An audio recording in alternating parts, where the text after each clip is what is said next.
Mapalad ang inuusig sa gawang puspos ng bayi, pagkat may kakamting langit.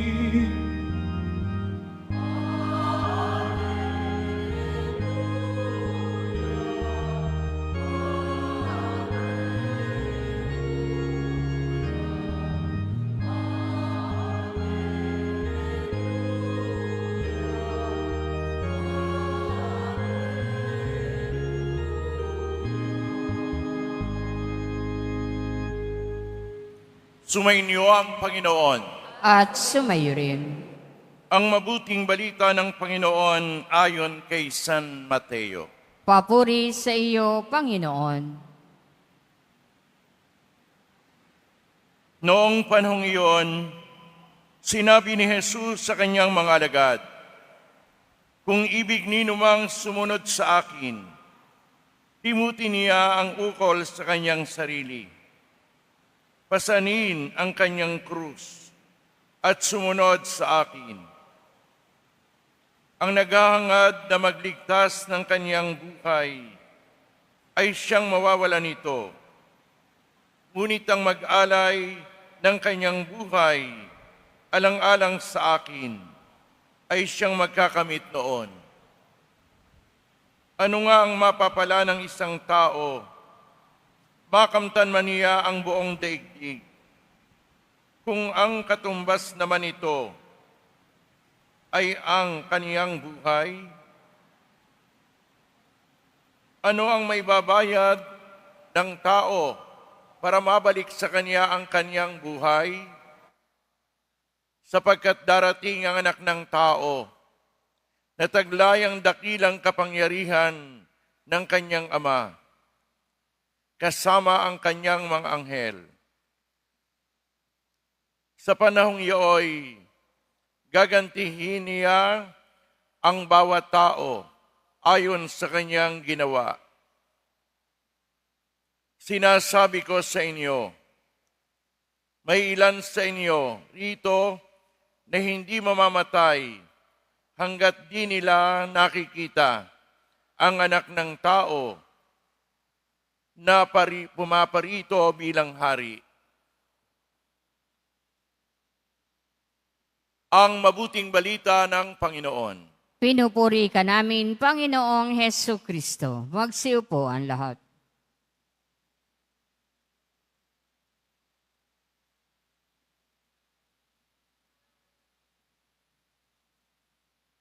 Good afternoon po sa inyong lahat. Pakibatiw ang katabi natin ng good afternoon.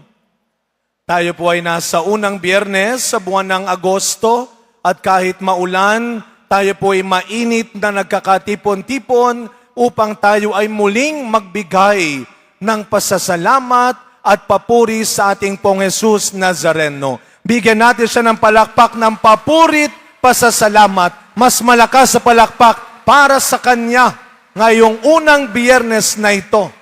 At sabihin natin na malakas, thank you, Lord. Gratitude will always be the best attitude. At tayo nagpapasalamat, kasama natin si Father Romy, siya po ang exorcist ng Archdiocese of Lipa, Batangas. Hindi na siya bago kasapagat siya ay deboto rin ng Pong Nazareno. Sabi nga niya sa Luneta lagi siyang sumasama kapag fiesta. At nagkaroon po kasi sila ng conference, ng pagtitipon, ang lahat ng exorcists ng Pilipinas. Kung di ako nagkakamali, 5 araw sila sa UST. Taon-taon nila ginagawa yan. Tayo sa Manila, ang ating chief exorcist ay si Father Jose Siquia. At sino sila? Sila yung mga kaparian din na binigyan ng misyon, ng ministry. Na labanan ng kasamaan, ang kalaban, na sumisira sa ating relasyon sa Diyos, physical, spiritual, mental. At ano po ang isa sa mga ginagamit ng demonyo at kalaban sa atin? Yung kahinaan natin. Ano yung paboritong sakit natin ng mga demonyo? Ano ang paboritong binibigay sa atin ng kalaban? isa yan. Itong panahon na ganito, nako, sila ay double time na tumitiras sa atin. Ano itong kalaban na ito? Ano itong ginagamit nila? Ipaalala po ninyo sa katabi ninyo, labanan natin ang tuksong ito. Sabihin niyo po sa katabi ninyo, huwag kang tamad. Ulitin, sabihin sa katabi, huwag kang tamad. Itaas ang kanang kamay. Lahat tayo, kanang kamay, itaas ang kanan. Kanan. Ayan, mukhang malakas pa naman kayo, nakakataas pa. Ilagay sa kaliwang balikat, sabihin mo, huwag ka ring tamad. Magaling ka magsabi sa iba eh. Pero pagdating sa sarili mo, wow, para kang amo sa bahay. Parang ikaw ang boss ng grupo. Huwag tayong tamad. Ngayon ay unang linggo pa lamang ng buwan. Simulan natin ang bagong buwan na ito nang ipinapaalala natin niya sa sarili natin. Sapagkat yan din ang matinding ginagamit ng kalaban. Kaya itong panahon na ito, nako po, paborito ito ng kalaban. Sapagkat nakakatamad. Masarap humiga na lang. Masarap umuwi na kaagad. Masarap tumambay na lang. At kayo pong mga nandito, pati yung mga nasa labas, sa kabila ng masamang panahon na ito, congratulations, nalabanan nyo ang katamaran. Kasi ano ang isa sa mga binidulot sa atin ng katamaran? Maulan, maputik, malayo, traffic, mahirap sumakay, magkakyapo ka pa. Diba? Sino kaya dito sa inyo yung montik-montik ng tamarin? Buti na lang, may guardian angel ka. At pinairal mo ang pagiging totoong deboto ng Poong Jesus Nazareno. Sa hirap at ginhawa, sa dusa at saya, sa tag-ulan at tag-araw, hindi natin ipagpapalit ang pagmamahal natin sa Poong Jesus Nazareno.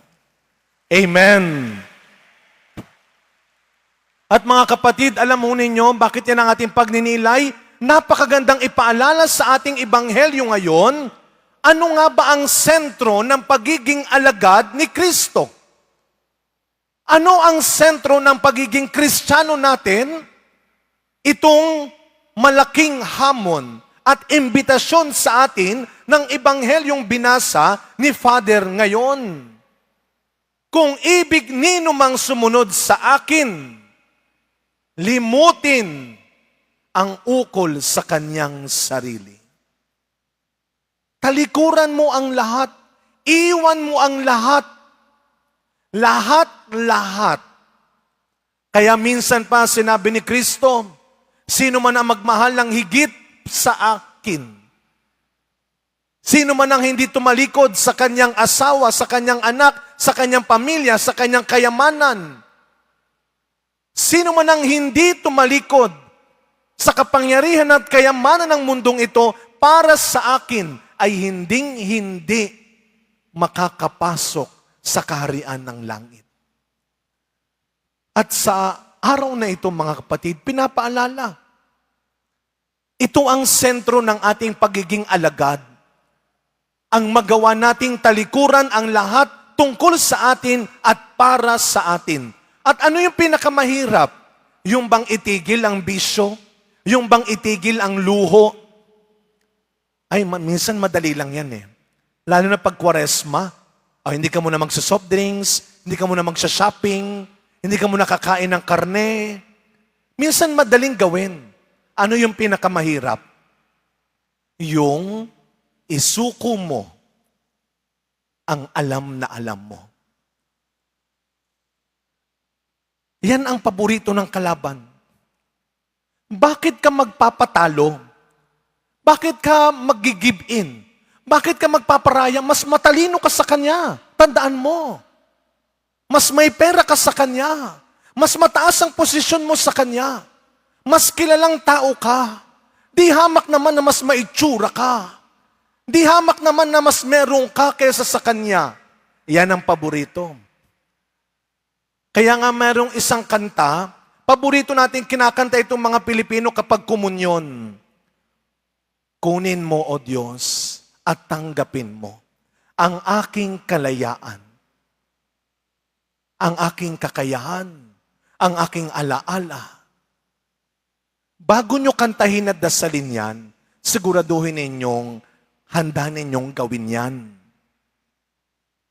Take, Lord, my memory, my understanding, my liberty. Sigurado ka? Handa mo nang ibigay sa Diyos ang kalayaan mo, ang kalayaang ipinaglalaban mo kahit awayin mo sila. Dahil pakiramdam mo hindi ka malaya kapag pinagsasabihan ka. Pakiramdam mo hindi ka malaya kapag itinatama ka. Handa mo bang ibigay sa Diyos lahat ng alaala mo? Naku naman, ang tanda nyo na, yung pinag-awayan nyo nung dalaga pa kayo, alaalang-alaala mo pa. Pati lahat ng gumawa ng mali at masama sa'yo, hindi mo makalimutan. Kasi hindi mo pa sinusuko sa Diyos. Alam niyo mga kapatid, ang daling sabihin sa Diyos, Lord, ano bang kalooban mo para sa akin? Di ba? Paborito nating dasalin yan eh. Yan ang tinuturo sa iyo eh. Sister, brother, ang ipagdasal mo, ano bang will ni Lord para sa iyo? Ano bang kalooban ng Diyos para sa iyo? Yumaman ka, gumaling ka, guminhawa na kayo, nagkasundo na kayo, nabigyan ka na, tinupad na ang dinadasal mo. Kalooban ng Diyos, siguro. Pero merong katapat yan. Dalawang mukha ang biyaya ng Diyos. Kalooban at paraan ng Diyos.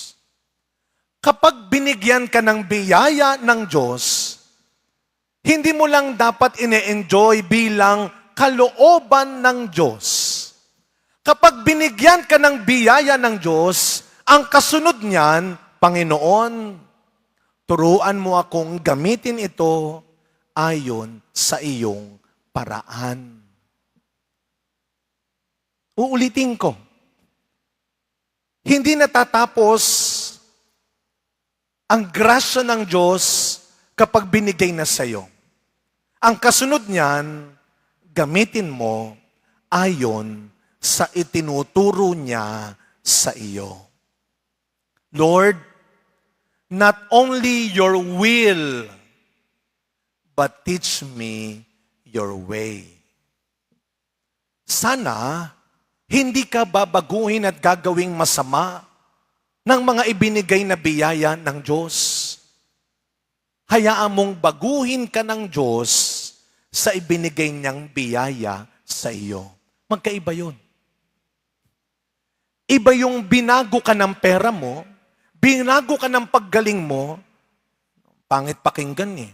Buti pa nung may sakit ka, ang bait-bait mo eh. Bakit nung may sakit ka, ang lambing-lambing mo? Ngayong malakas ka na at gumaling ka na, inaaway mo na naman sila.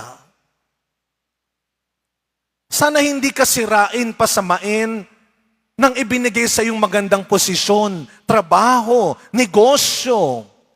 Sana hindi ka pasamain ng pagganda ng itsura mo, ng pamilya ninyo. Ang hingin ninyo, baguhin kayo ng Diyos sa tulong ng biyaya niya sa inyo. Mga kapatid, sa pagkapatuloy ng misang ito, lagi kong binabanggit ito, walang masamang tao ang ginawa ng Diyos. Walang taong ipinanganak na natural ng masama. Wala. Minsan, nakakalimutan mo lang. Tinatamad ka lang na maging mabuting tao. Araw-araw, yan ang ipagdasal natin. Labanan natin ang tukso ng katamaran sa hirap at ginhawa, sa dusa at saya, umulan man at umaraw. Ang ating hangarin, Panginoon, hindi lang dumami ang maganda, ang marami at maganda sa akin. Sana, Panginoon, mas lalo pang bumuti ang ugali ko sa ginawa at binigay mo sa akin. Hindi lang ang kalooban, dapat araw-araw hinahangad natin ang paraan ng Diyos. Amen.